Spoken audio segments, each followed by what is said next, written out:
There we go. Hello everybody and happy Wednesday. Welcome back to SimRacing Unlimited. Glad you joined us here on this, well, at least where I'm at, very hazy, very cold, very, well, I won't say moist because no one likes that word, but rather wet Wednesday afternoon.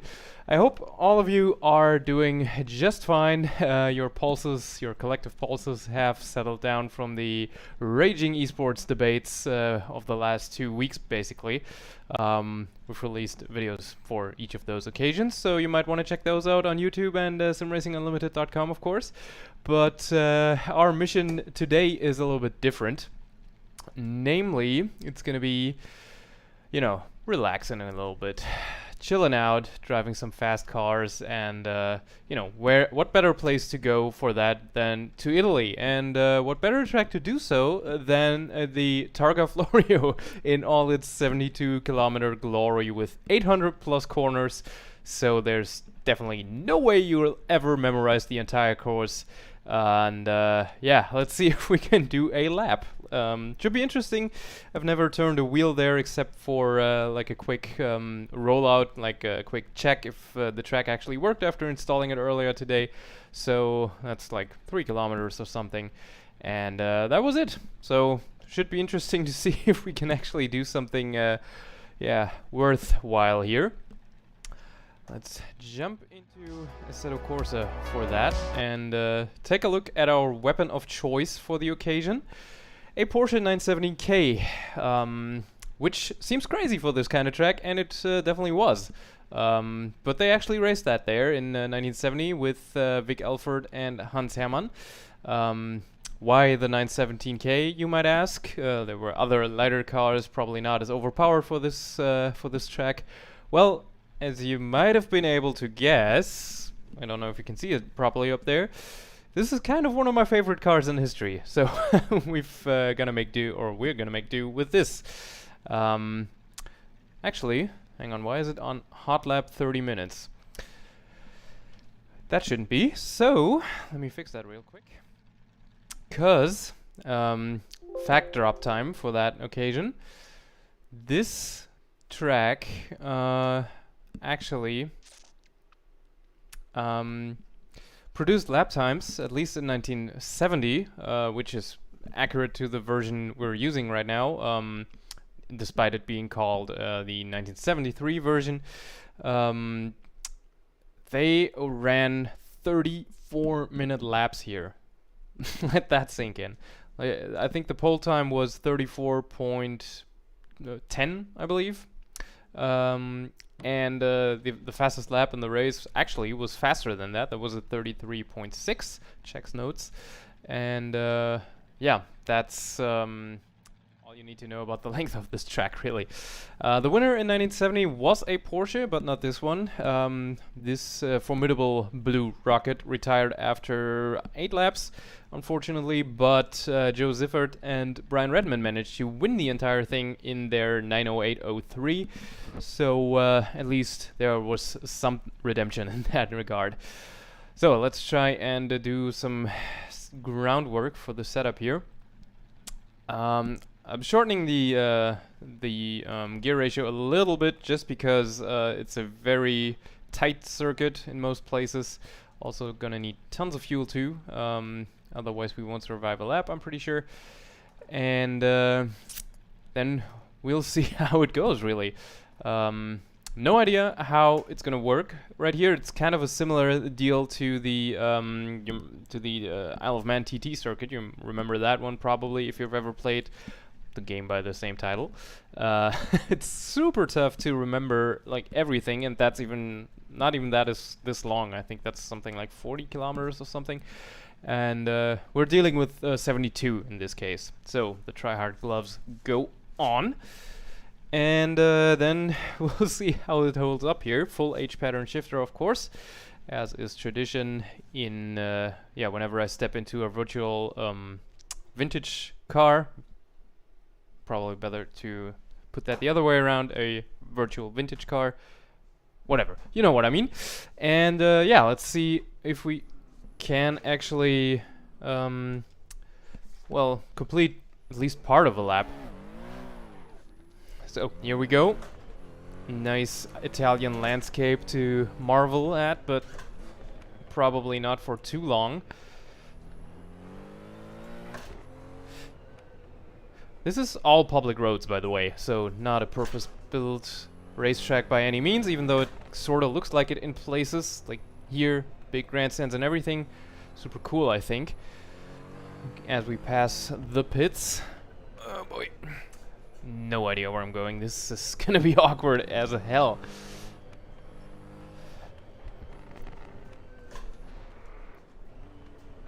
Also helps if you can actually get the gear in first try. So this is a project by a modder called Ables, which is I think available for free as well, but it's a bunch of versions behind the current development, for which you need to sign up for his Patreon, which I think starts as low as like €1.50 per month. That way you get a monthly update on the track and, if you will, like a developer's blog as well. I think it's money well spent, because this is gonna be a heck of a project to get right. So much research going into historical tracks. I mean, I know, because we're Sergio Loro of F3 Classics Tracks. You've probably heard about him at some point, especially if you've been reading SimRacing Unlimited, which you should. We're trying to recreate the Prinsenpark circuit in my hometown of Brunswick here, but that's only about 3 kilometers. This is 72. And you're probably gonna have a hard time finding material to cover every single inch of this track. But Ables is trying, which is commendable, I think.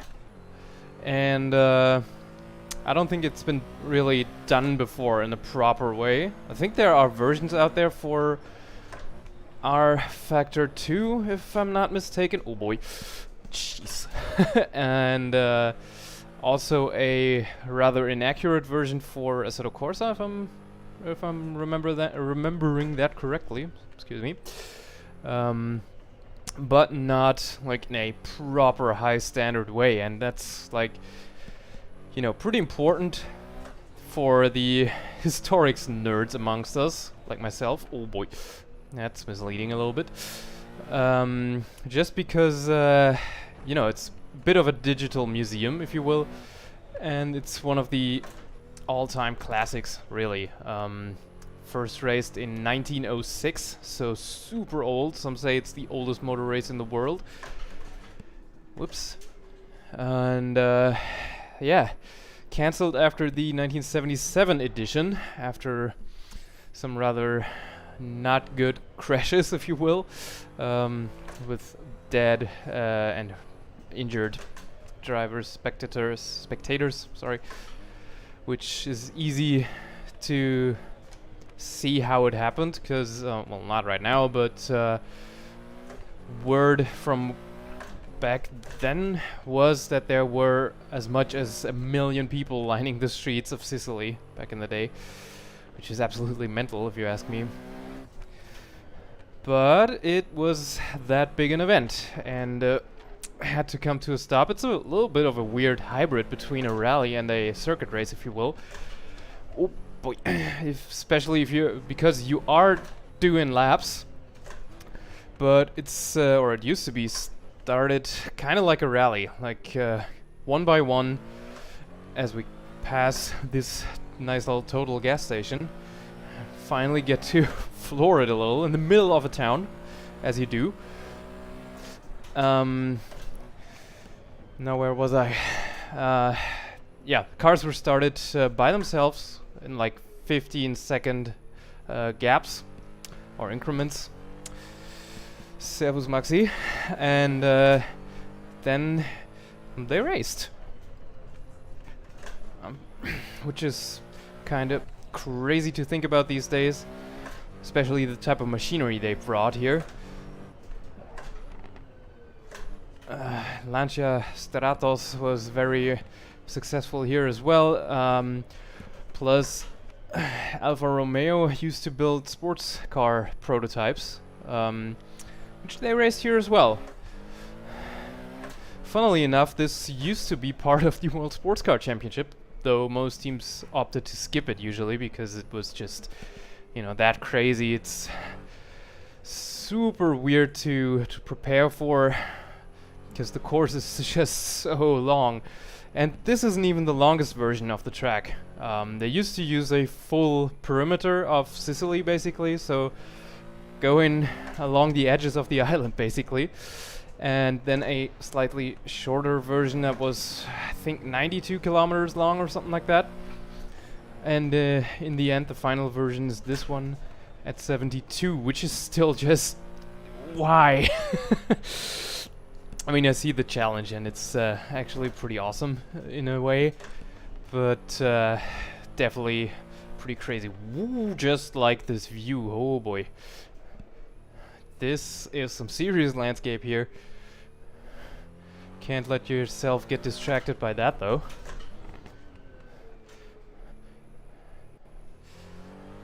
I'm taking things very slowly right now too, because I don't want to go off one of these cliffs, as nice as the landscape looks.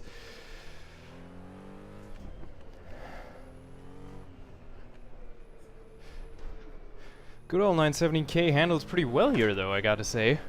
Didn't expect that, to be honest.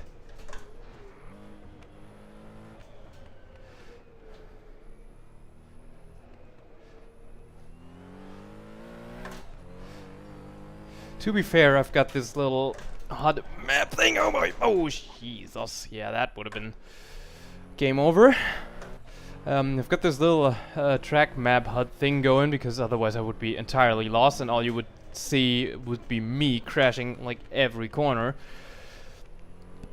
So I'm kind of cheating a little bit, but please have some or show some mercy in that respect, because it's just. How are you gonna memorize all of this? It's just not happening. This is like the Nürburgring but on steroids. And also in Italy.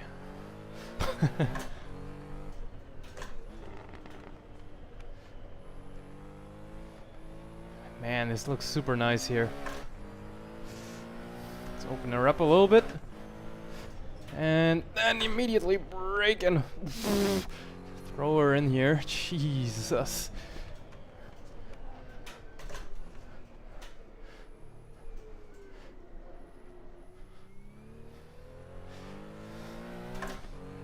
And to do this for, well, half of almost 7 hours, because that's how long it took the winning car in 1970 to win the race. Obviously, there were teams of 2 drivers in this. I mean, it's just a different generation, just a completely different breed of guys and girls, of course.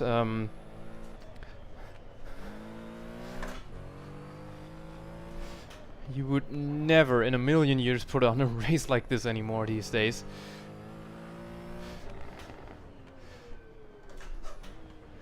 Just goes to show how crazy your racing world used to be back in the day.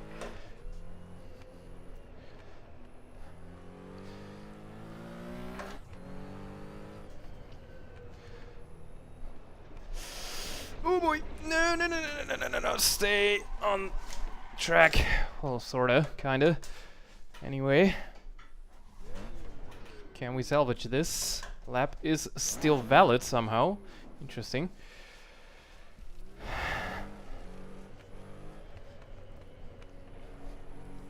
Whoops, that's not gonna work. In case you were wondering, I do not have damage on. Otherwise, we would never get a lap in here. And yes, while me just flinging off the track like every opportunity I get is probably funny, I also want to show off the map a little bit. Or the track, I should say. And that's not getting done if I smash up the car like every other corner. So I'm gonna make do with this instead. Kind of the same as with AI races. Though there is no AI here, and you don't need it because there's plenty of stuff to keep you entertained and on your toes, obviously. Look at the backdrop here, holy smokes. Certainly gives the entire track a nice atmosphere and a certain charm, if you ask me.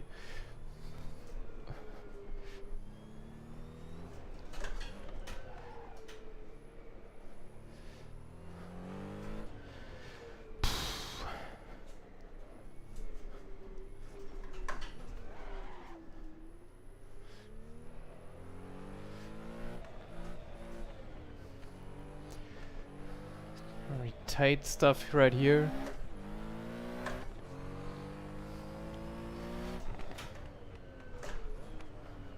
Would probably not be too hard to drive this on site with a modern car, but anticipating these corners with 70s brakes is just, yo, that's not gonna end well in most cases.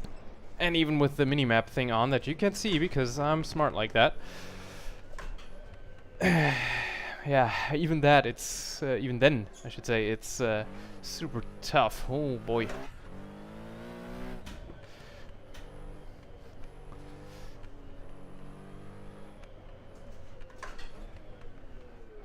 Very tight hairpins here too.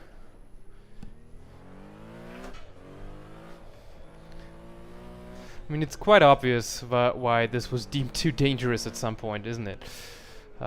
Just looking at the scenery, just looking at the scenery and you know, cars flying through villages and everything, all while there would have been a ton of spectators standing around here. Oh boy. That usually doesn't end well. Just ask Group B rallying later on, though. That was considerably shorter in length, of course.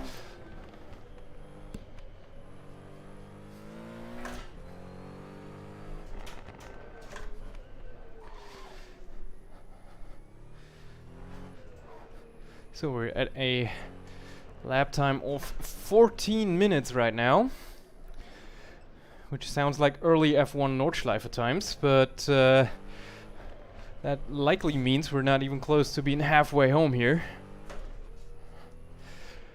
Hope you've brought some time to spend here.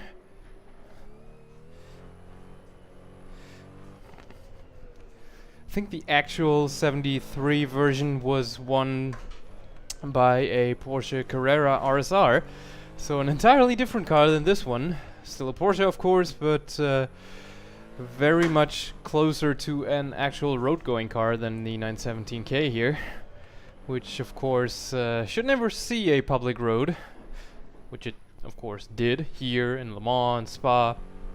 That's when those things were raced in the World Sports Car Championship.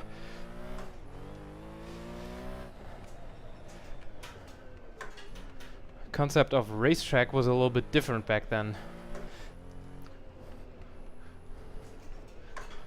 because such pesky things as Armco barriers and everything weren't exactly needed. They were appreciated by that point. Just ask the Nürburgring and the Hockenheimring, the latter replacing the legendary green hell for the 1970 German Grand Prix, because it had barriers and catch fencing and the ring did not. So drivers were like, no sir, we're not driving there. Please make renovations, which they did, reluctantly, but they did. And in 71 the German Grand Prix was back at its usual home in the Eifel Mountains. Speaking of mountains, look at this guy in front of us. Whew. Some construction equipment to this side there.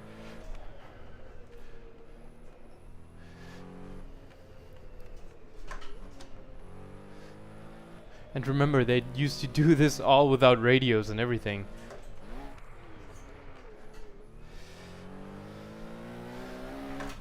So, if you saw your car flying past the pits at one point as a crew member or something, you wouldn't see them again for about half an hour.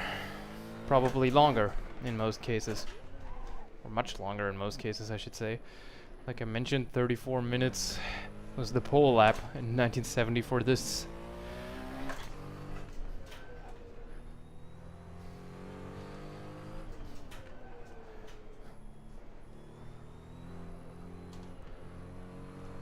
Ooh, hello, Trucko. Don't want to join you on that slope there.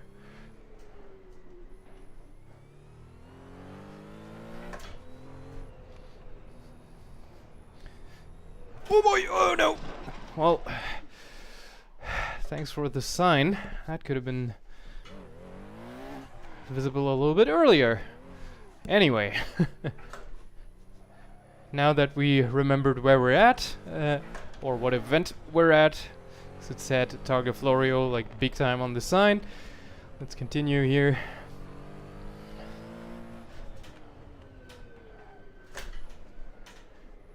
On this mountain road. Would have been another game over, by the way, of course, so we're at least 2 of these right now.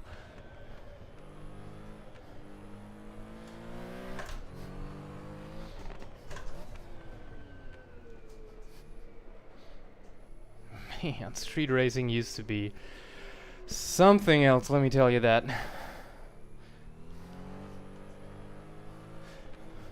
It's like you jump headfirst into the unknown, like I don't know, a pool, a dark pool filled with ice cold water, not knowing what lurks beneath. You're just hopping in and hope for the best, really.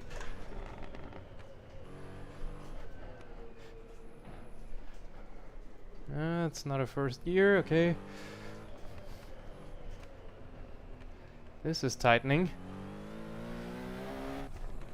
I think they used to do this with like co-drivers as well, not like in a classical rally kind of style, but more like a riding mechanic kind of deal, like they used to do in the Indy 500 in the I think in the 20s and 30s even.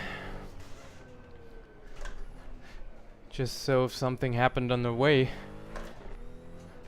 you could still carry on and you know, post a competitive time, because what happened to you could happen to others as well. And with the track this long, time differences of course were enormous between the cars.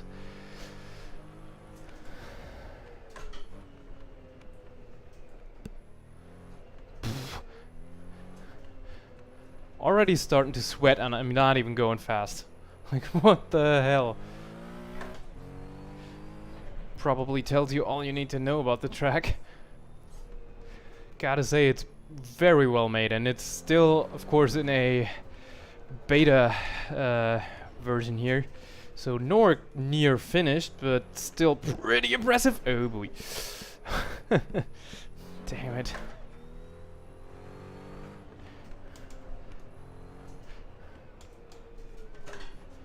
Kind of want to post a, well, can't exactly call it a banker lap, but you know, lap's still valid, so I'm kind of hoping to be able to set a time here to then pulverize eventually, hopefully. No idea if that's gonna happen, but one can dream, right?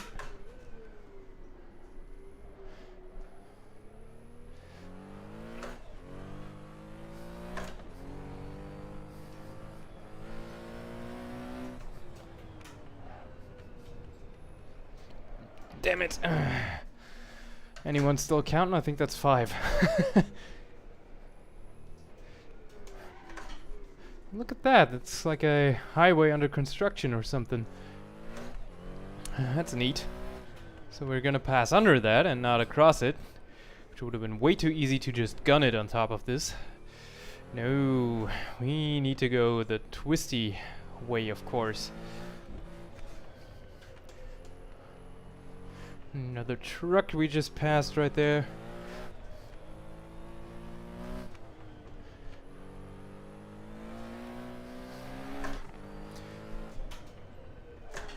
Imagine the courage it must have taken to actually go fast here. That's just... How do you strap into one of these things and just floor it on a track like this? It's absolutely mind-blowing.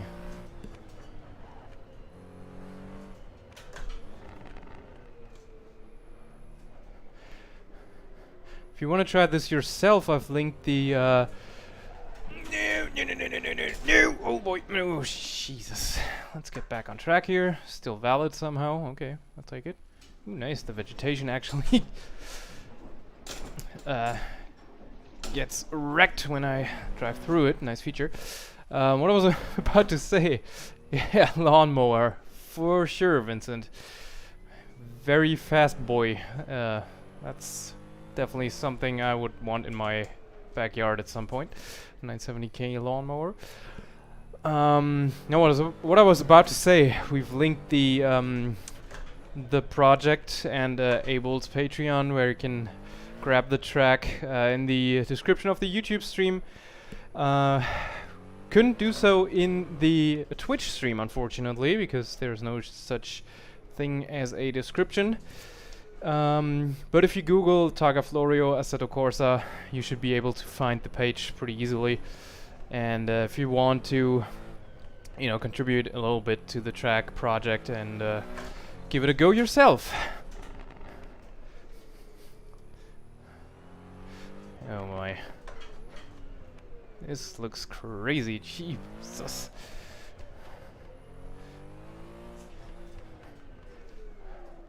Yeah, those are mountain roads for sure.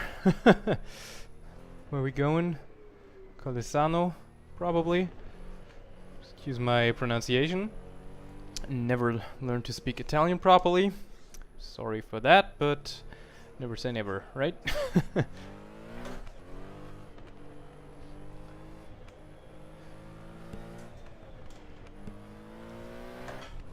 Can we actually go a little bit faster here or nah? Probably nah, because then we'll just fly off the nearest cliff, which would be detrimental to our mission, to actually completing a lap here. 24 minutes of lap time by now. Still going, not strong, but going.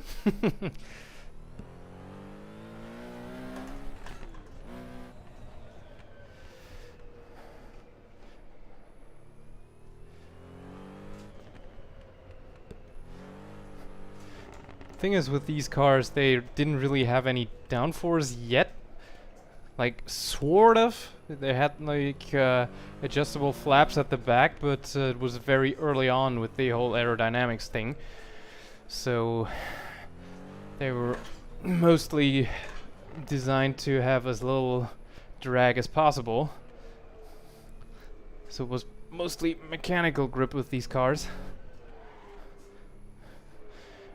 Or not even that. In the 917's case, in the original car, they found that it was actually producing lift down the straights in Le Mans, which is kind of not what you want to hear if you approach 360k in 1969 in that case.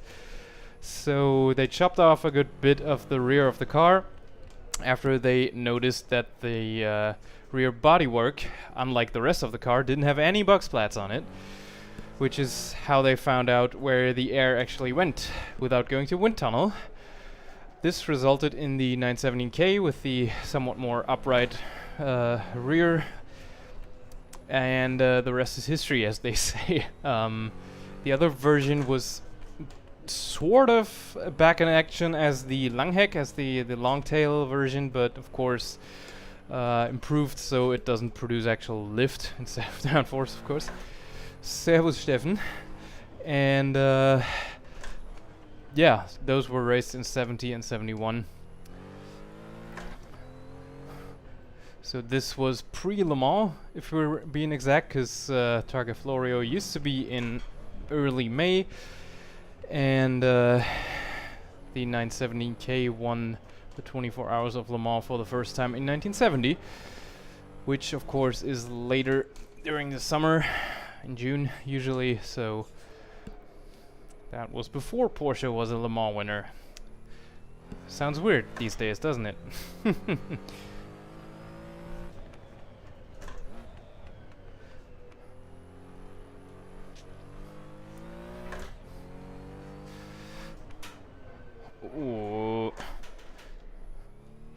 The elevation changes are brutal too.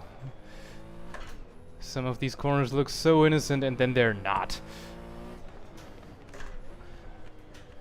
And every Nürburgring enthusiast be like, yeah, what did you expect, bruh? Whoops.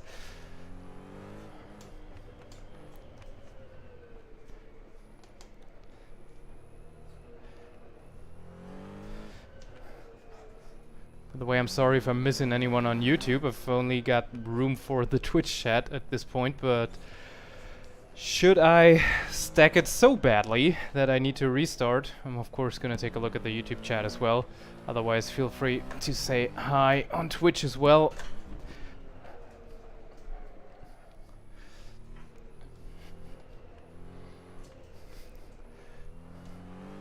Or let us know on social media how shit a driver I am in this right now. Ooh.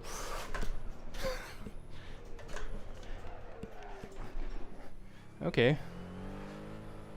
Did not expect an invisible wall there, or probably a curb that I just didn't see. I don't know. Hello, Trucko, once again. Oh, that's Trucko's turquoise cousin, I'd say. The initial one was red. You might remember from about half an hour ago when we started this lap, which we still haven't finished, so yeah, about 6 more minutes for the 1970 pole time. I am pretty certain that we're not gonna manage that, like, at all. It's probably gonna be like 2 or 3 minutes plus, but I don't know. Maybe it's even worse. It's definitely gonna be even worse if you hit those ledges. Oh, come on. Have I Austin powered it? Yeah, well, second monitor. I've got the chat on my tablet here, so I can actually see at least one. Second monitor's probably gonna come at some point, though.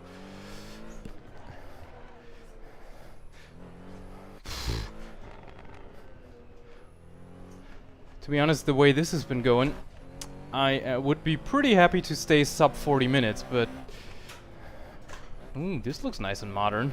The road, that is.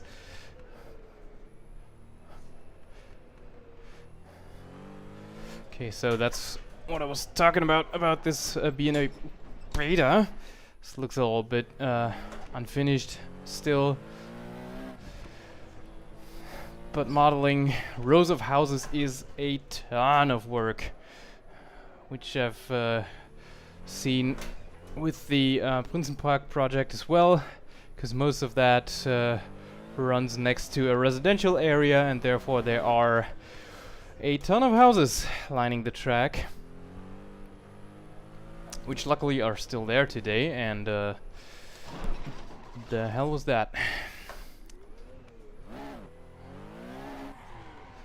Okay, so that curb is a killer. Noted for next time. So you can actually, you know, take inspiration from what it looks like there today. There wasn't even anything there. Come on.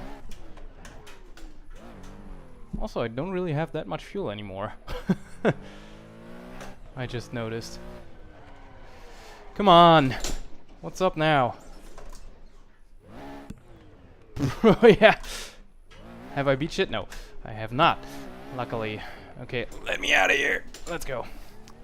I am finishing this lap, and no one can tell me otherwise. Maybe this cliff if I shoot off of it, but I'm hoping that I can avoid that. That said, Cyril Walker, welcome to the stream, man. Glad you're here to see me make an ass of myself.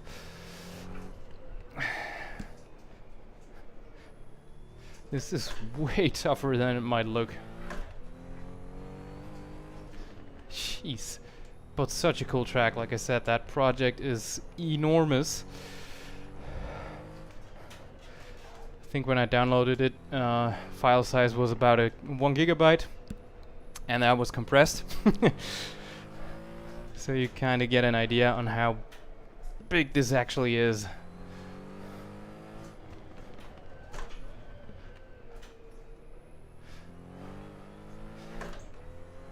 Certainly no vacation in Italy, but rather a workout, I would say.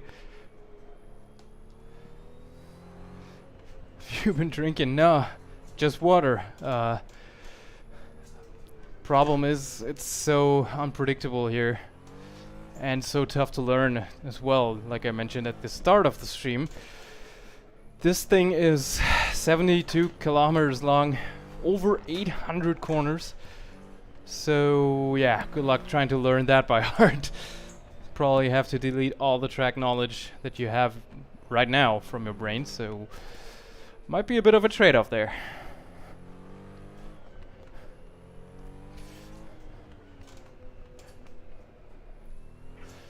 Yeah, like I said, it's huge and it's not even finished, so the final file size is probably gonna be even bigger.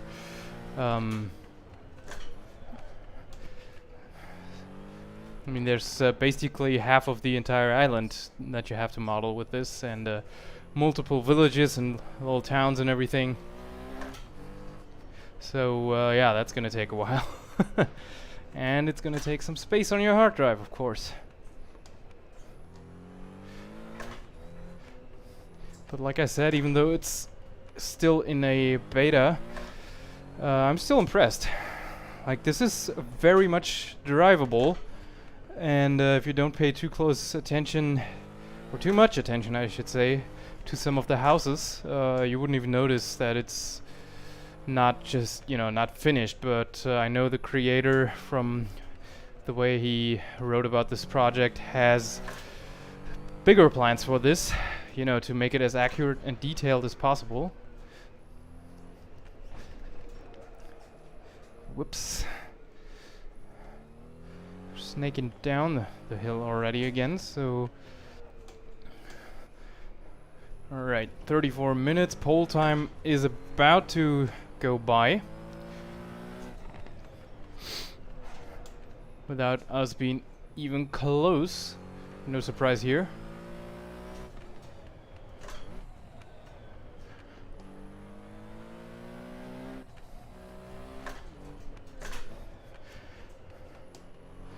These corners look so tight sometimes, and other times they just don't, but are like super slow.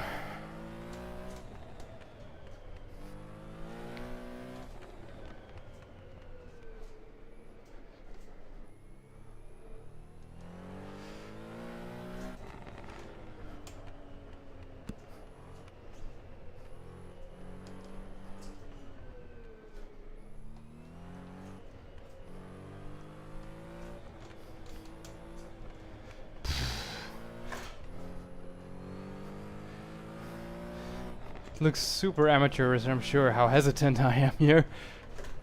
But I'm really trying not to screw this up, so bear with me here, please.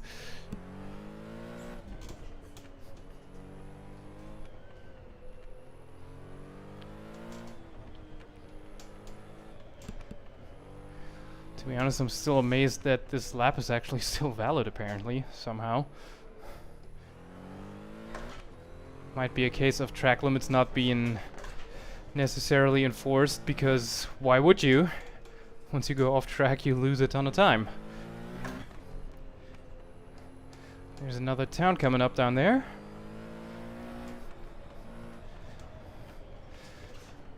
Yeah, that looks like a super dangerous corner. Get that wrong and you're in someone's entrance.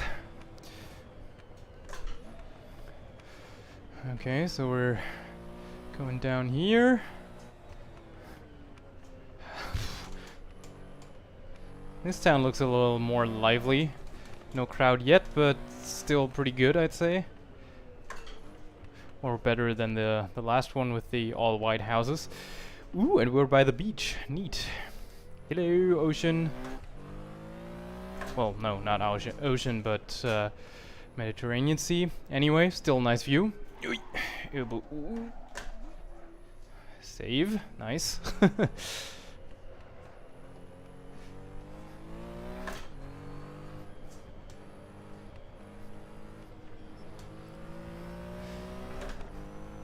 So how long is this lap still? I do not know. I'm fast as fuck, boy. That's not good. That's a big old straight.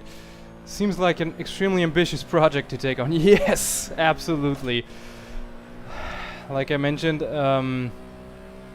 I've been doing a track project with Sergio Loro as well for a... Well, need more gearing apparently. For a track that's about 3 kilometers, and even that is a ton of work already. So I can't even imagine how much this would be, as in working hours and everything. It's crazy. So we're running near the limiter. Fuel is almost consumed as well. I definitely need a long set of gears for this part of the track.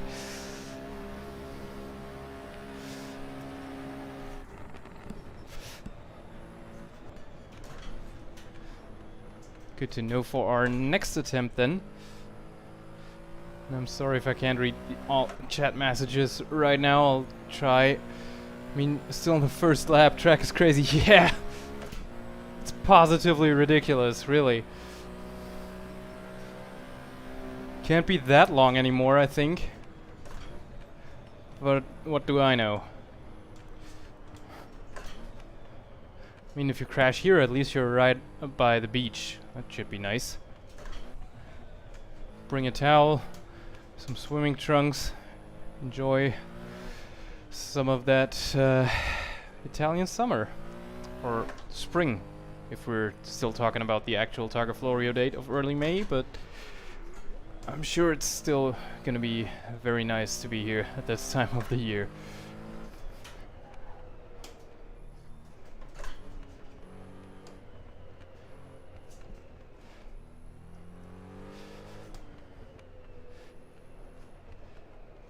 You know, don't hit that gap in.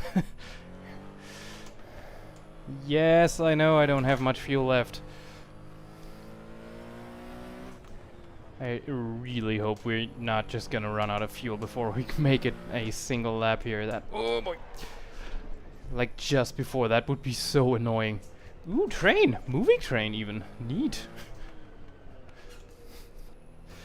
And I do think the start-finish area was close to a some railway. There it is. Hello, train.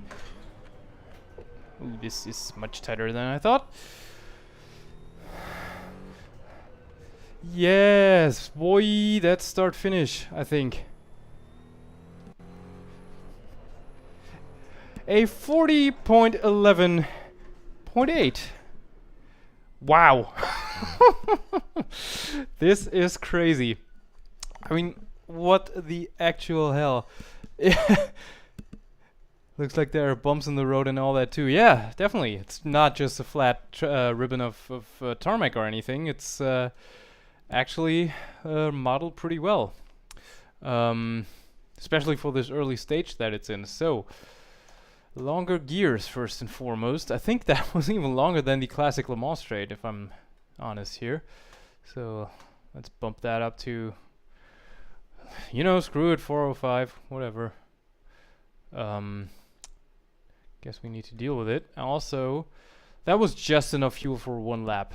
So I'm probably gonna add 5 liters just to be sure. In case I don't spin and still continue to use up more fuel, then we should be on the safe side here. Let me save that real quick.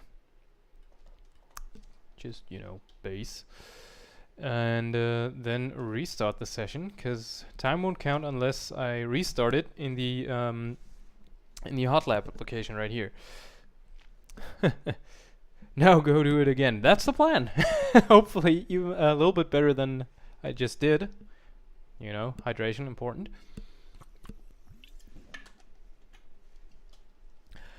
And yeah, let's see if we can screw it up a little less on our second try.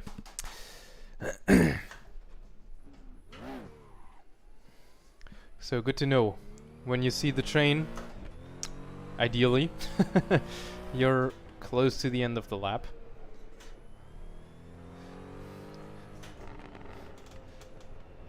So, coming up to the start-finish area, not really straight, but whatever. That's the checkered line on the ground there, and here we go.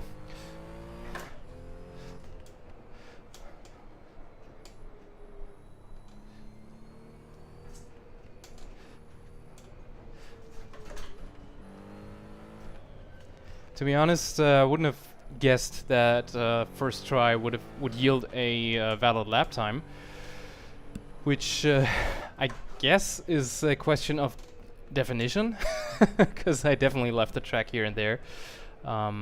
It's good to see that it doesn't give you like, yeah, the good old lap invalidated message immediately, because that would be immensely frustrating, I think.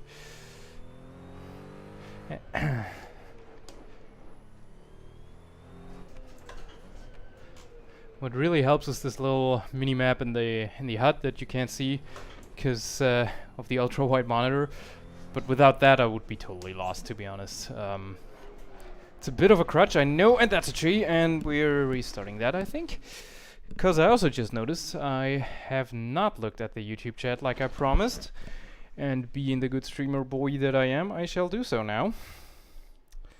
And see that it is, in fact, entirely empty, so I haven't missed anything. Good. Yeah, so let's try this again.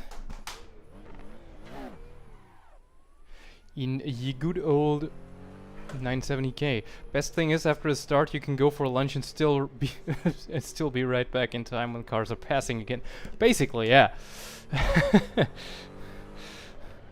So, I mean, you won't have to worry about a driver radioing in that they need to come in for a pit stop, because they're just weren't radios at the time.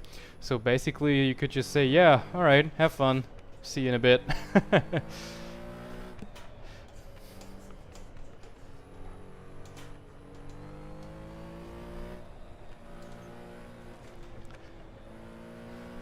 It's a good question, actually, how they handled that back then. Ooh.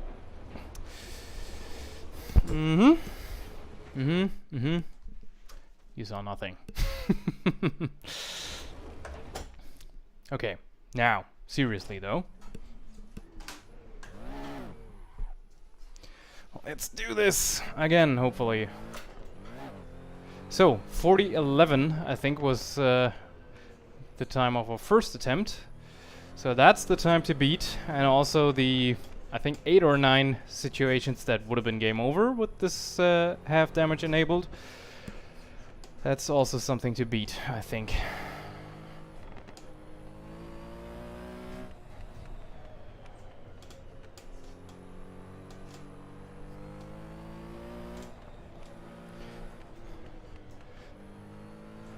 I mean, yeah, I totally agree that this is crazy, but it's also a very unique challenge in sim racing, I think.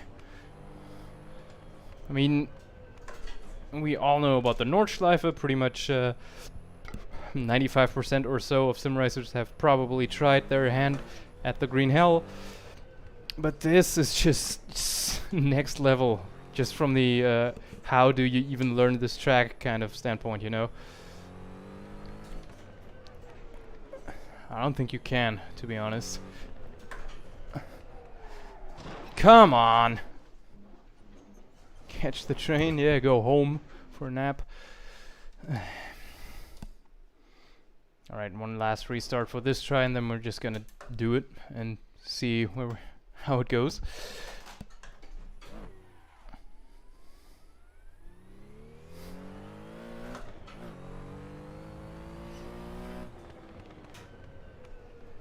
It's also a good, well, what's the word? It's probably, I don't know, German would be Ausrede. Probably a good excuse, there we go. If you want to tell your significant other that you're almost done playing pretend race car driver. So you can just say, yeah, just one more lap, then I'll be right with you. Fire up this. And then 45 minutes later or so, you might be single, but still.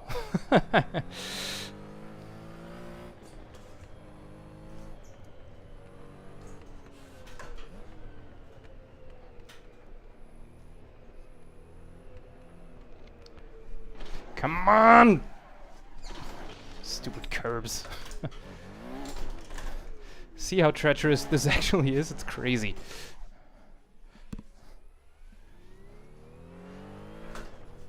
Well, no, I wouldn't lie then, but it's probably still not something to, you know, take too seriously, I'd say.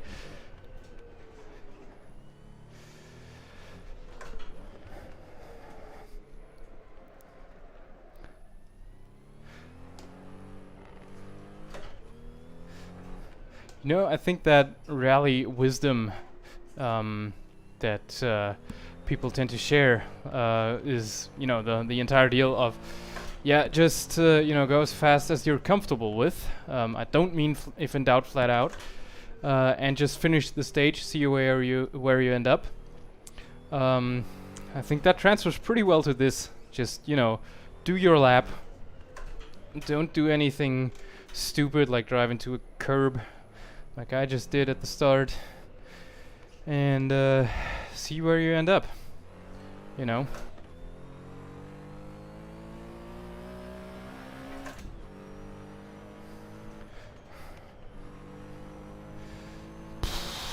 Oh man. Was I too courageous here? No. Still alive. That's very nice.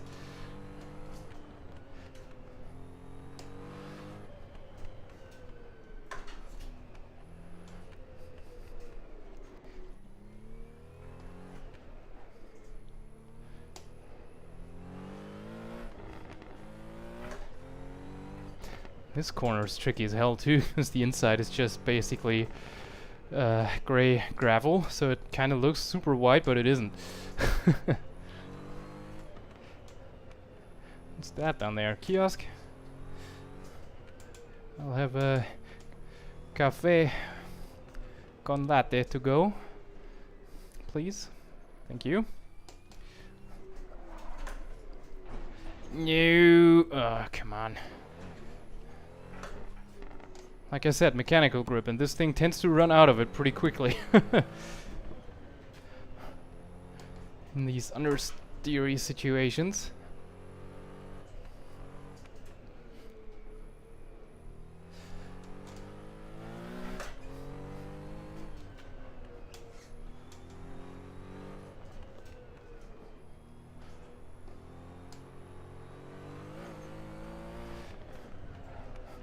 As we are about to enter the first town, which I probably should have Cerda looked up before. Luckily, there's things like signs to let us know where we are.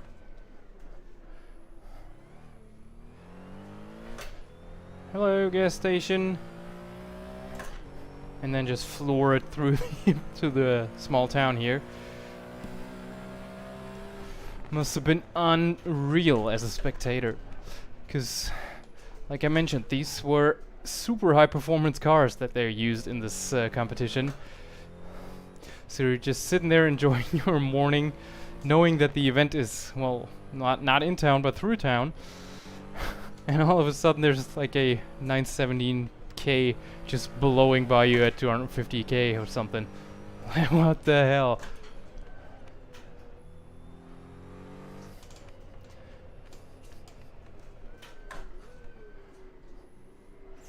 Kind of, you know, about reading the road as well. I'm trying not to look at the minimap thing too much, which is kind of tough, as you can see. Like, it didn't exactly look any more treacherous than most corners we've seen so far on this lap, but turns out it was, especially if you lock up your front wheels.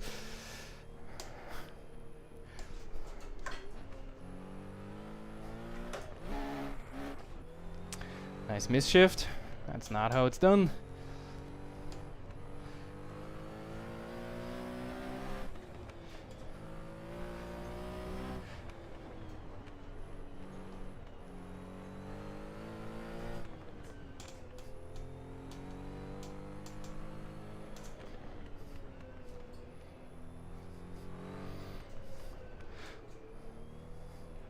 Come on! Oh boy. That's a nice shortcut here. Totally legit line. Don't even at me. I was just thinking how it was amazing that I didn't go off one of these cliffs in the first lap. And here we are. Really trying not to make this a crash fest, but at some point it's really, really difficult.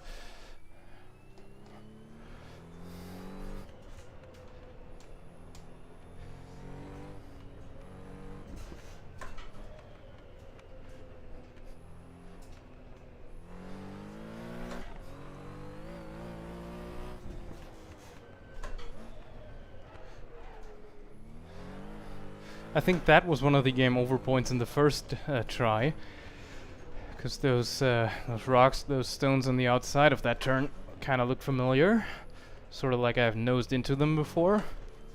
Avoided that this time around though, which is nice.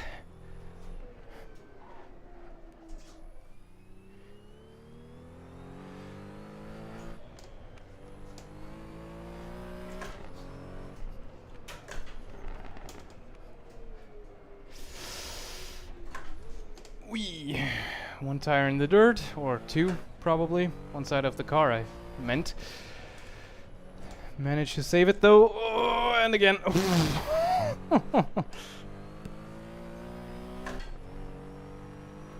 Sure gets your blood pressure going, this.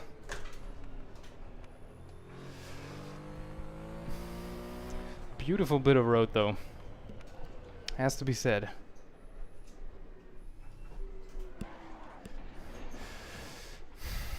Am I seriously Jesus Christ, where the hell am I? Okay, yeah. It looks like we've entered some sort of parallel universe. So back to the drawing board, meaning the starting line. It is.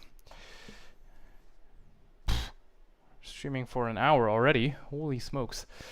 So yeah, so it's probably gonna be like 2 laps tops.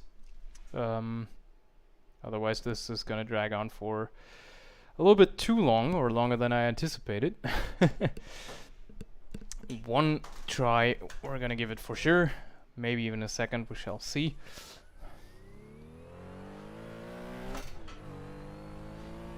So it turns out you can end your run despite damage being switched off. Wouldn't recommend entering the shadow realm there.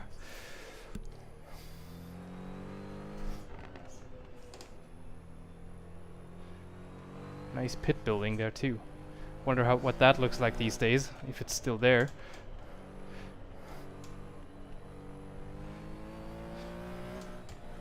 Definitely a nice activity if you're ever on vacation in Sicily, I think. Just you know, check out the old bits of track that, like I said, it's public roads. I think they're all still there these days, even though some might have changed here and there. Same as with the vintage version of Spa, where there might be a roundabout in the middle of a former straight or something like that, but I think most of it should still be the way it used to be, the way it was back then. Be an interesting thing to look at if you're into motorsports history.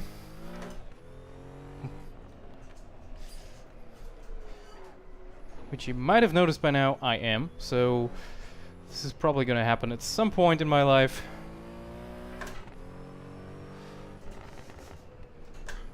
Just to cross it off of my bucket list. Same for the Indy 500 probably. Doesn't help that I'm a big IndyCar fan, and you know, it's just one of the races in the world, which is a shame that Formula 1 is, or which is why it's a shame I should say, that Formula 1 is the way it is these days, because Monaco I think would have been awesome like 15 years ago or something, but with the huge cars of today and everything, I don't know if that would be my cup of tea. I'm no doubt it's gonna be spectacular still. But what I'm saying is it would have been massively better earlier on, I'm pretty sure. Though usually that's, you know, the thing you say looking at things from the outside, but once you're there and there are racing cars on the racing track that go very, very fast, it all doesn't really matter anymore anyway. So, you know, for example, in sim racing, I'm kind of, well, not tired, but oversaturated a bit with GT3 cars, for example. But seeing these things race in person is an entirely different story, because it's super fun. Probably gonna go to Oschersleben again this year with my dad, just the way we did last year. You know, it's still a spectacle, it's still fun, it's still race cars going fast and everything. So, you know, if you've got some motorsport fan blood in your veins, it's gonna be interesting, I'm pretty sure.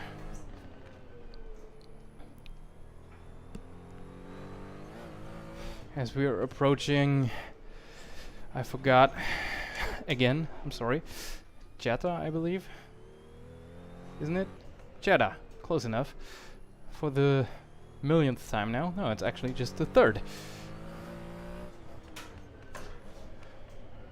That means, though, that we get to floor it for a little bit here. Past the Total gas station. Hello.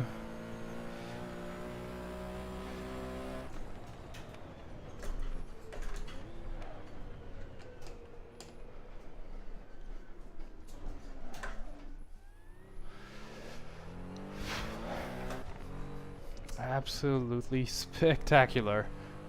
There's just no other word for this, I think.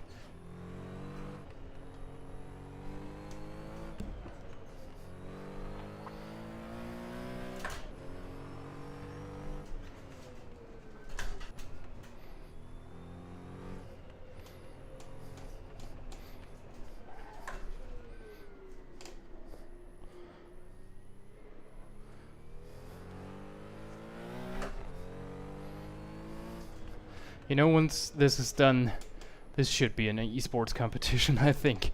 That would be extremely cool to see, probably.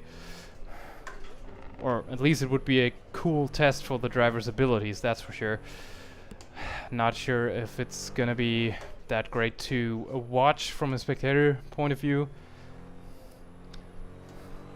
Because looking at the cars, there's not gonna be close battles and everything. Because, like I mentioned, they started in like 15-minute increments. Not 15 seconds. Rather, slight contact with that wall there. Sorry. Big sorry to Vic Elford and Hans Hermann too for what I'm doing to their car. It's not intentional, I'm just trying to survive, guys. He says, and immediately slides off the track. Would have hit that tree had it been solid, and yet we carry on.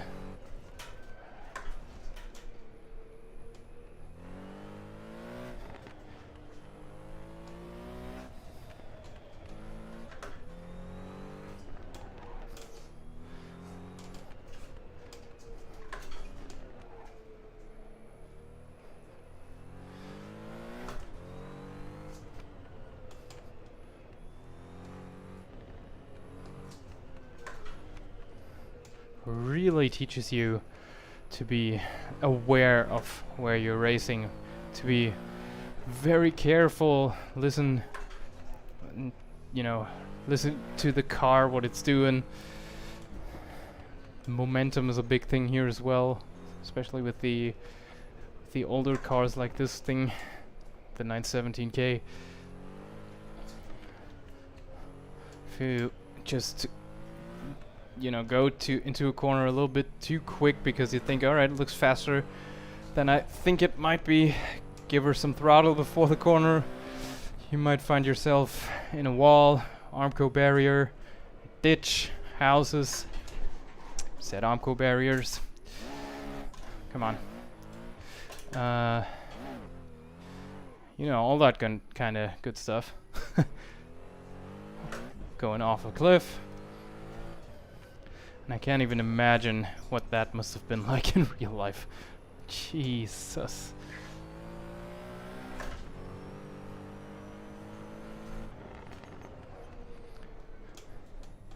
Drivers probably didn't think of it while they were driving, but when something did go wrong, I don't think there's that's could have been a good feeling to your stomach.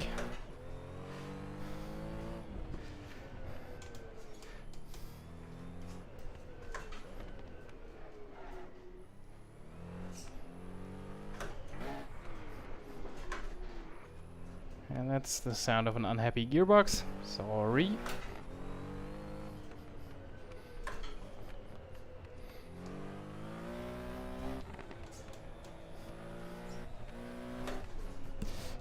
That's deceiving, to say the least. And that's almost a bridge. That is one. Whee! Yeah. Okay.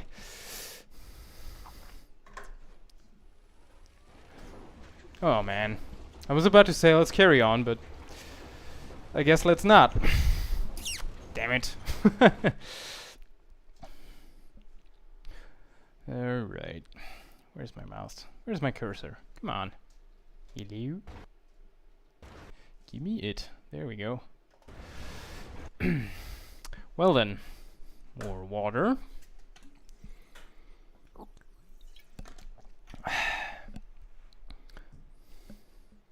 Somehow the first try was the best one yet, and I don't know how that worked, or why it isn't working now. But let's just try and make another lap, like actually start to finish. Because I definitely want to get to that part where you can just floor it for a minute straight or something on the sort of coastal highway there. Or whatever you want to call it. That was cool. And yeah, towards the end of the lap too. So been like a nice reward for doing the entire thing.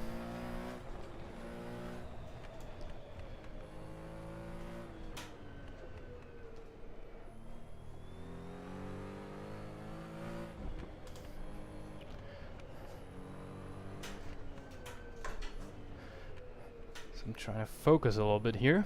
Maybe that'll help. Didn't get killed by that curb there. That's progress.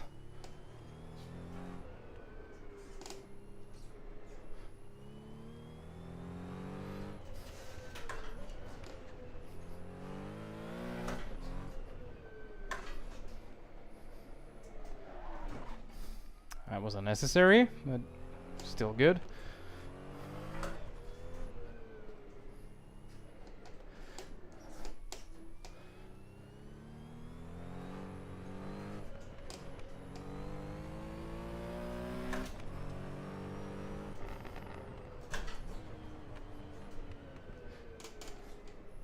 Going back to that entire skipping this round of the World Sports Car Championship thing, I ain't surprised. It's gotta be an enormous amount of money to spend to take part in this. Especially if things go wrong. You risk material, you risk losing your drivers, of course, because that was still a thing back in the day. I mean, still sometimes is these days, unfortunately. It's probably something you won't ever eliminate in the motorsports, but back then that risk was much higher than it is today. So it's not exactly a matter of, yeah, let's test our cars for Le Mans at Targa Florio or something. It's probably not the best idea.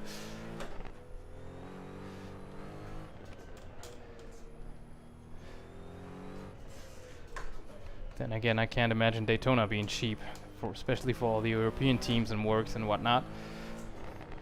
And they went there to test their cars and everything, because it was usually the first endurance race of the year. Which is not true anymore due to the Dubai 24 hours, but it's still the first endurance race featuring prototypes every year, I think. Which is actually this weekend, I just remembered. Very nice. So there's gonna be some nice 24-hour racing action for people to watch with the brand new BMW M Hybrid V8, I think is the official full name of the car, making its on-track debut in the 24 hours at Daytona, which should be interesting for many. Also the Porsche 963 for the first time racing there. So loads of things to get excited about.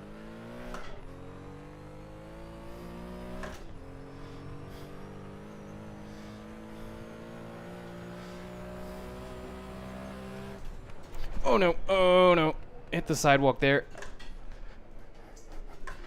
Just about didn't explode into a million pieces. Was a lot closer than I would have liked.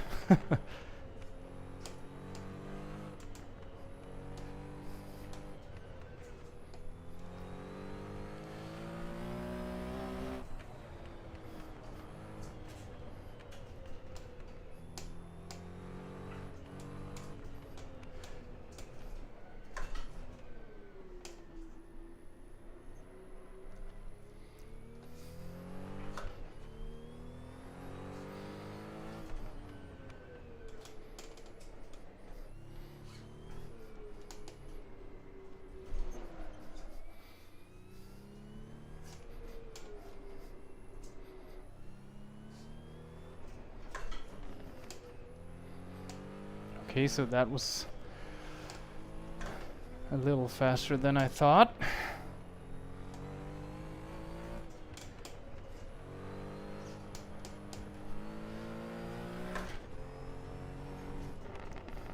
To be super careful here, not to overdo it, and well, hitting the wall is actually preferable here, but there aren't that many walls, so overdo it and go down this cliff, for example. That's not gonna be fun.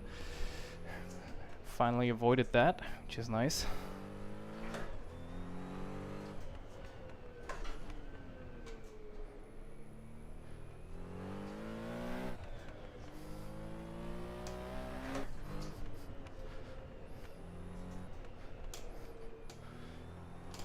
Yep. Now, your own personal Phil Mills would be a nice addition. As in, what's coming up here? Right, 2 Titans, something like that, because it looked like it tightened a little bit.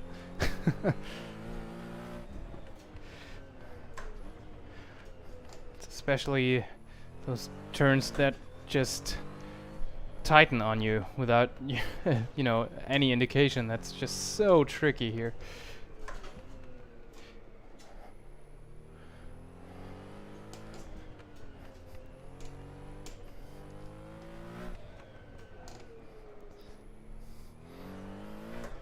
Really need to sort of find a flow to attacking these corners, kind of like in rallying. Again, the parallels are there. No, sir.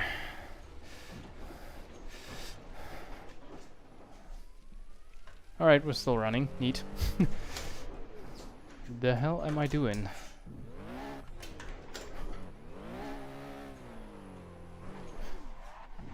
Why?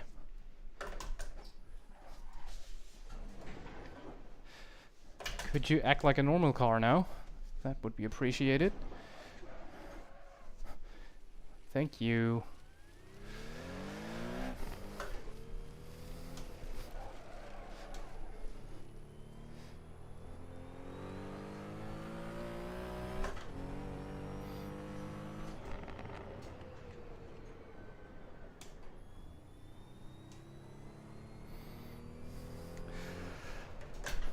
So that costs a ton of time on a lap that looked pretty decent up until then. But might still be faster eventually than our initial try here. Who knows? I know I don't.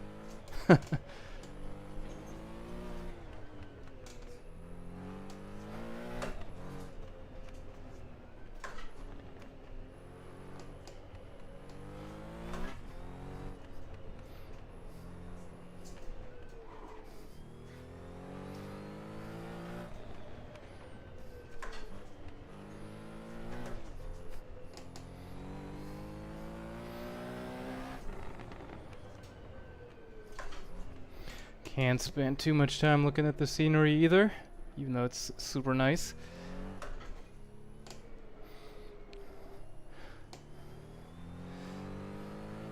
Focus is the name of the game here as well.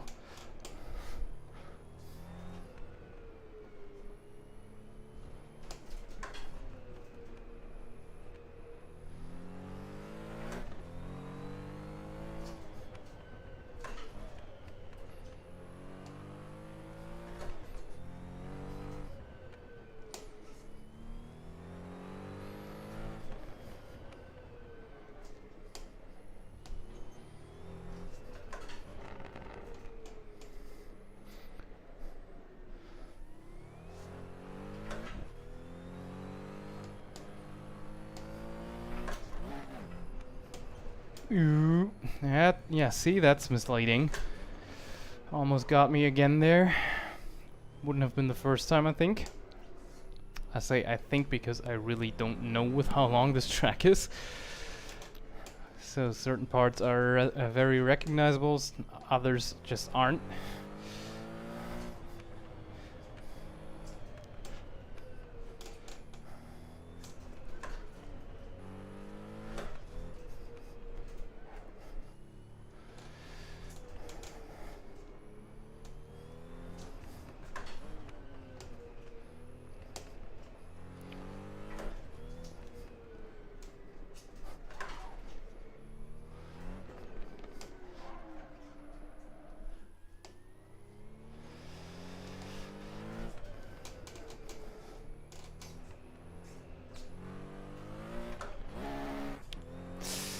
Wasn't good.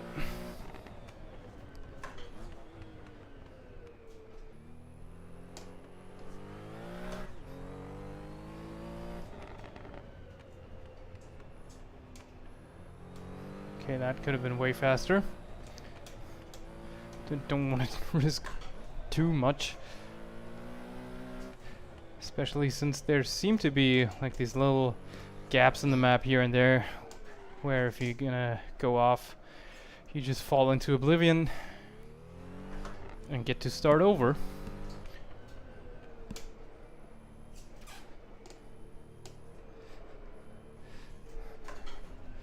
Okay, so, why? Why have you forsaken me, Porsche? You've always been my favorite.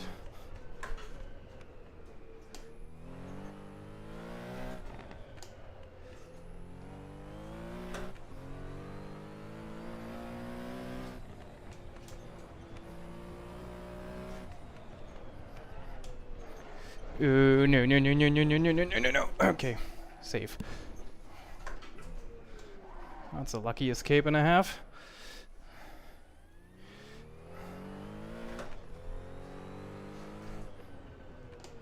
We're at 12 minutes of lap time now, so still a good way to go. Probably less than half an hour though, so that's good.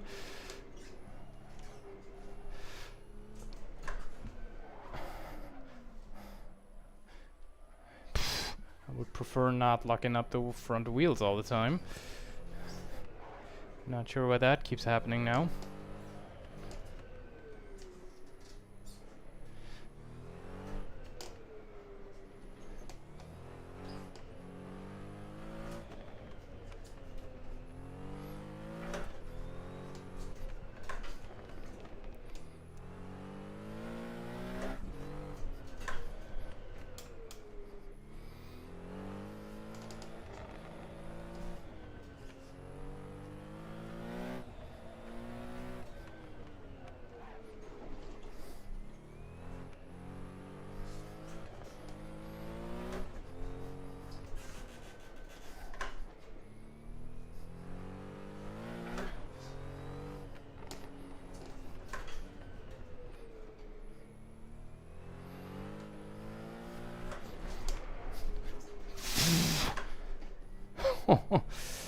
No! Oh, come on, that was so unnecessary.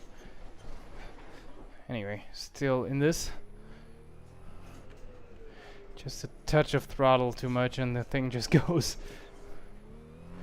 I mean, it's a early 70s sports car with, what was it, close to 700 horsepower or something like that. No wonder it does that.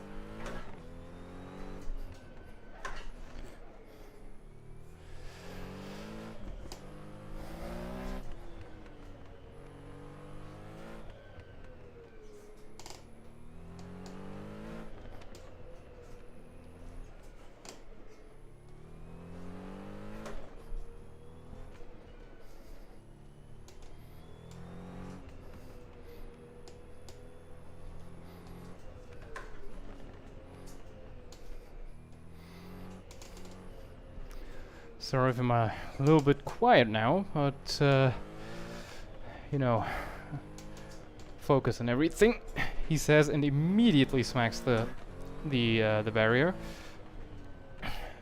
So perfect demonstration of that. Ooh, that's a lot tighter than I thought.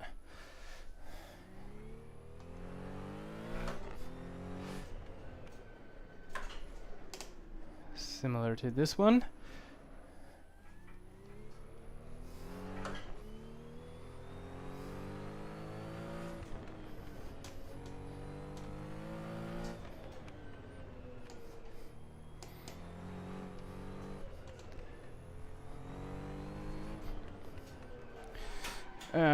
Shit.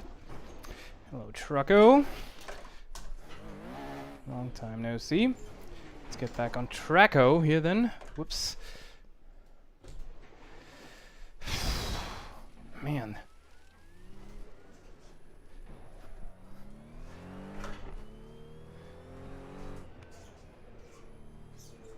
I can't stress how tough this is. Like, again, this part of the track happened the first time around as well.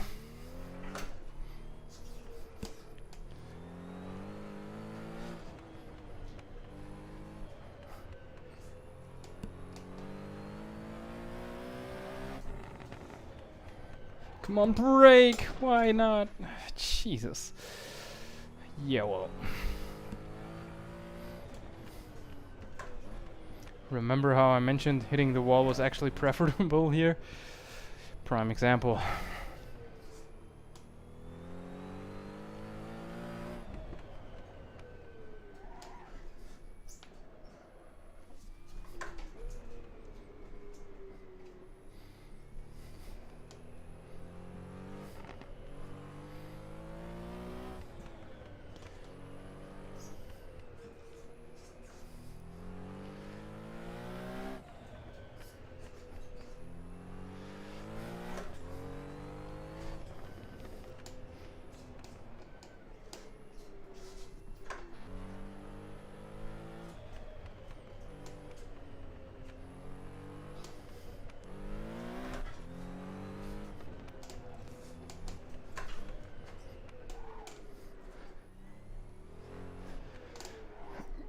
Come on.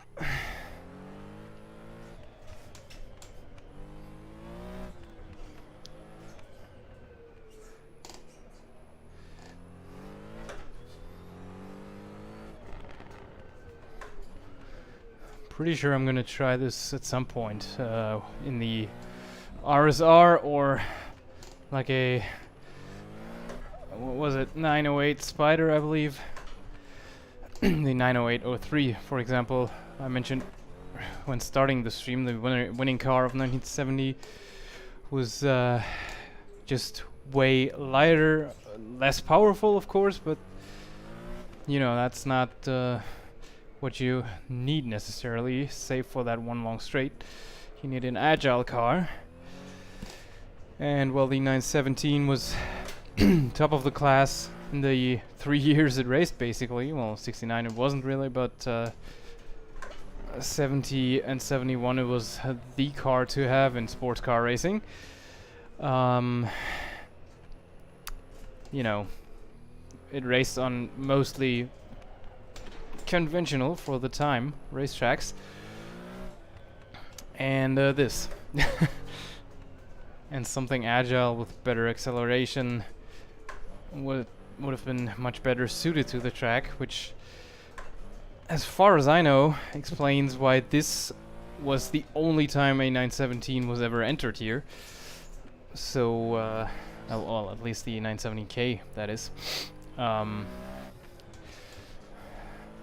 So probably shows you that it definitely wasn't the car for the track, but like I mentioned at the beginning, this is like one of my favorite race cars ever, so there was just one logical choice.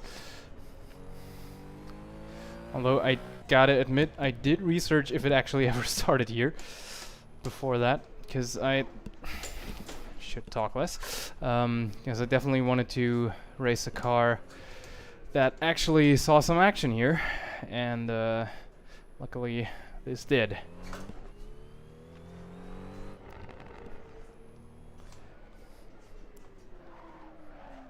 Come on. Yes.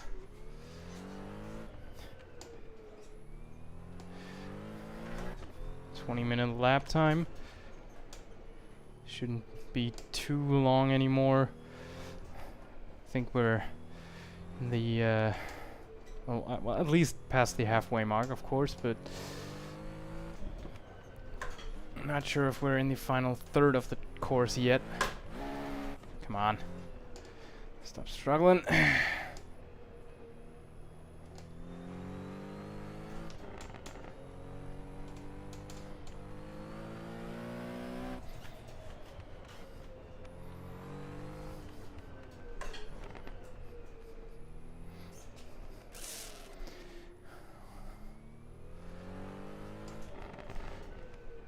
Oh boy.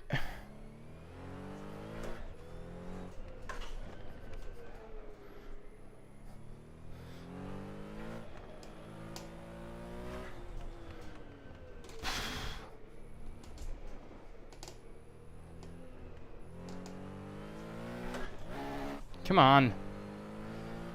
Stop acting up. I know you want to be finished with this, but still a little bit to go.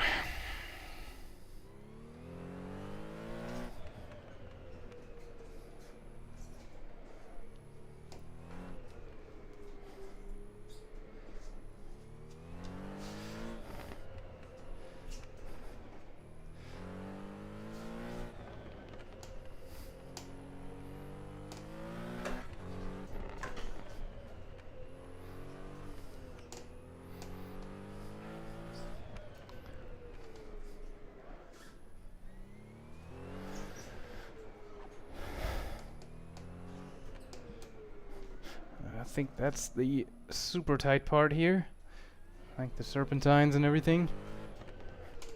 Sure looks like it. So there's a hairpin waiting for us, yeah, right here.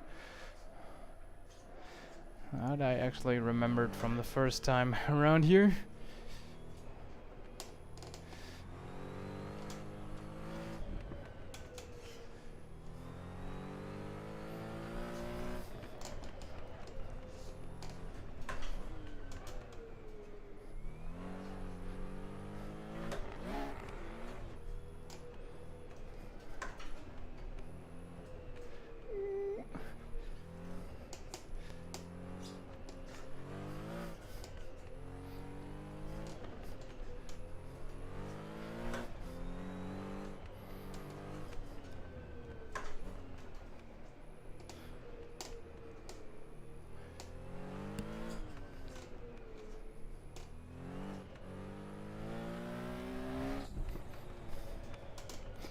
Oh, come on. Super close. Just avoided the guardrail there.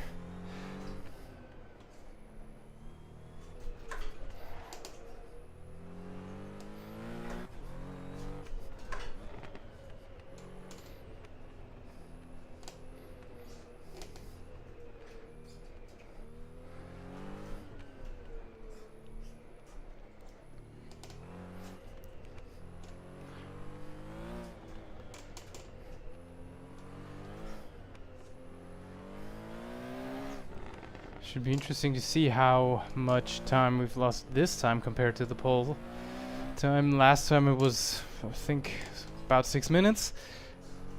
I'm hoping for less this time, but I really don't know. The length of the track makes it pretty much impossible to guess, if I'm honest.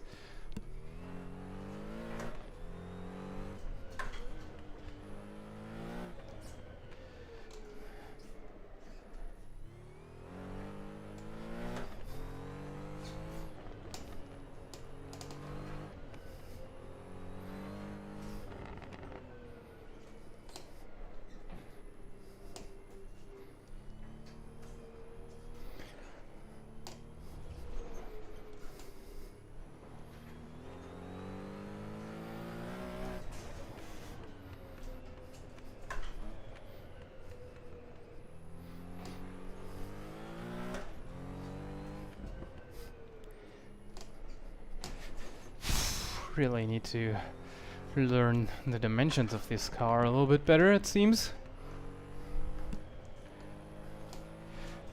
Although it may look like it, you're not actually sitting in the middle, but towards the right. And you know, as such, you really have to be aware of where the left side of the thing is before you touch every guardrail in Sicily there is.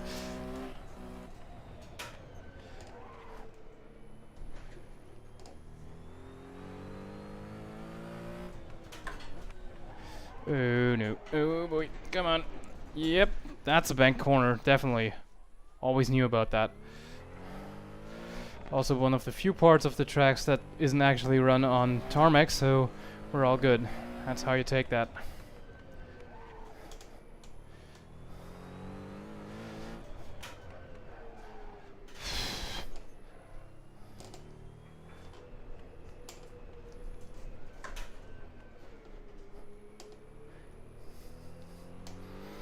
Just crazy to think that this, you know, used to be one of the big races in the world, like up there with Le Mans, with Monaco, in the Indy 500 and everything. You know, Spa, just slotted in with those names, like right there.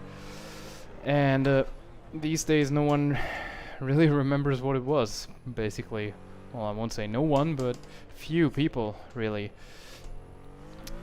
Of course, it's almost been 50 years ever since the last edition, but still, it's a huge part of motorsport legacy that seems to have gotten buried a little bit, which is a shame. But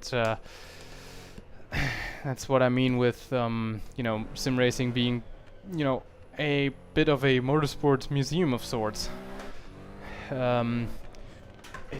Immortalizes these tracks and cars that you can't drive anymore these days, be it because either the track has been built over or there are just no more cars of that type in existence or stuff like that. You know, you're in the driver's seat, then you get to experience how it was, and I think that is so unique about sim racing. Like in gaming, alright, yeah, you can be there in a way that you, for example, you know, recreate a famous battle in history or whatever, but you're still, you know, doing that with most of the time anyway, except for some VR solutions here and there, you're doing that with a mouse and keyboard or a gamepad.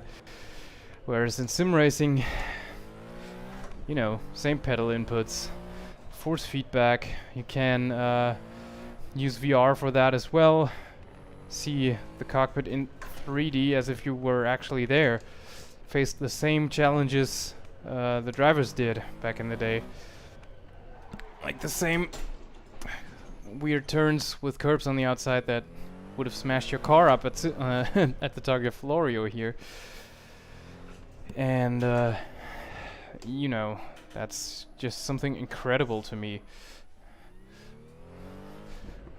that you can actually, you know, be in the driver's seat of yesteryear, if you will. Like I remember always wanting to, damn it, always wanting to drive a Formula 1 car of the early 2000s, because that's what I grew up with. was born in 91, so it was 10 when, or 9 rather, when Michael Schumacher won his first Ferrari World Championship. So, Jesus, fuck, damn it. So those are the cars that I always wanted to drive, and with the stuff we got now in sim racing, that's possible in a way, of course, minus the G-forces for the better. But there's the tracks and cars and liveries of yesteryear, and you can't just do that. You can't just hop in and fulfill that dream in a way that you probably wouldn't get to in real life. Well, very few of us would. So it's crazy to think about, but it's also very cool to, preserve the past in a way, in digital form, for, not anyone, but lots of people to access and enjoy, which, like I mentioned, is, in my opinion, super unique to sim racing, and which is a big part of the appeal for me. On the other hand, you can model present series as well, which is kind of cool too if you think about it. Like the entire ACC traction control story. I don't think I'm gonna get this together accurately anymore, but basically, while developing ACC, I think Kunos ran into some problem of the traction control being active at a point where it shouldn't be, which they then mentioned to some of the GT3 teams they were actually working with, and they were like, yeah, we actually had that as well. Here's how to fix it. So their driving model at that point was in that regard so accurate that they faced the same problems the real teams did, could employ the same solution the real teams employed, and be done with it, which is incredible. I mean, that's the point of a simulator, but you don't think about that for consumer products, really, because that's what these simulators are, after all. You think about that for a commercial grade, like a professional race team simulator at the factory to find these things out, but not developing a, well, I won't call it game because I can hear the pitchforks already. But developing a consumer grade simulation for anyone to race at home, to be capable of that kind of stuff, like, how ridiculous is that? I think we're very lucky to be in this position in that regard, like racing enthusiasts, motorsports fans, to be able to experience this the way we are these days is just fantastic.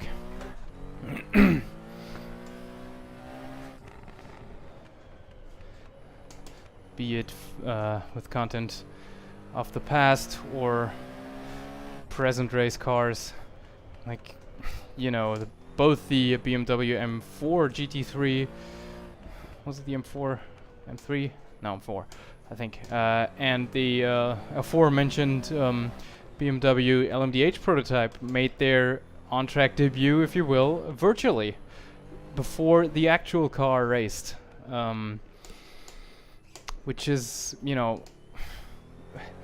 growing up, but things always were modeled after the real thing had been out for a while. I remember being ecstatic for my 9th birthday, because my parents got me Formula 1 2000 or F1 2000 for the PS1, which had already been released at that point in the season, so super early on. I wasn't used to that at all. And, I was super happy to be able to race at the new track in Indianapolis back in the day, before the actual drivers would at the end of the season, which that was such a surreal feeling. Of course, nowadays it's different. As soon as any popular racing series announces they're going to a certain track, you can just, you know, try it for yourself, especially with the open nature of Assetto Corsa, for example. And you know, most sims featuring more than just one class of cars and set of tracks, where you can just pick and mix if you you know, the way you like.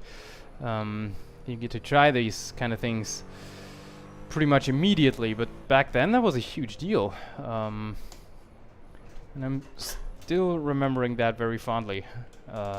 Same with the races on TV and everything, but I'm rambling a little bit.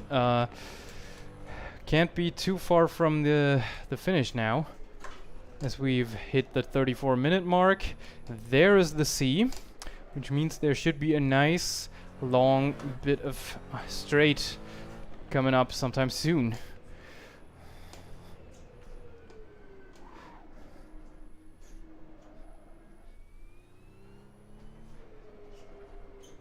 Where is it?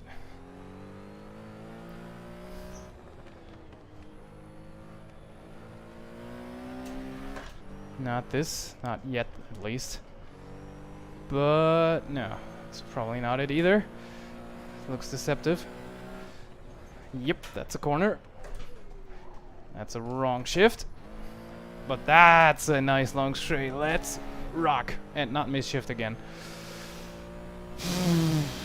Do we have enough gearing for this? We probably do. Do I even need 5th gear for this? Probably not.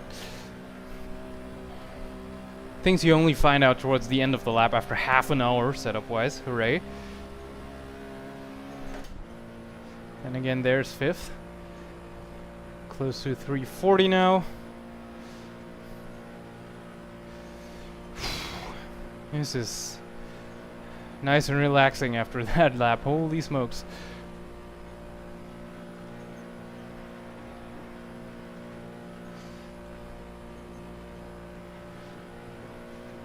Don't mind me just flying around a Italian. Oh no, oh boy, oh Jesus. Just flying around the Italian countryside at 340k and then crashing spectacularly. Okay, so yeah. That bit isn't straight. Good to know.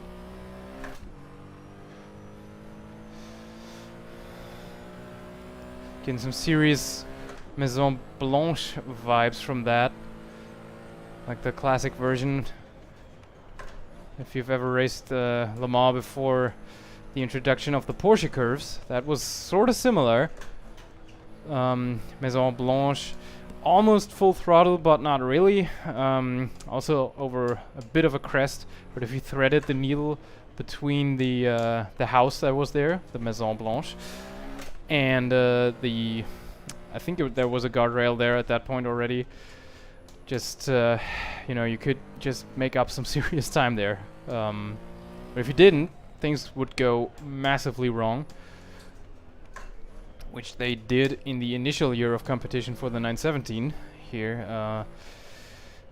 Basically a rich gentleman racer called John Wolfe bought one of these things and had...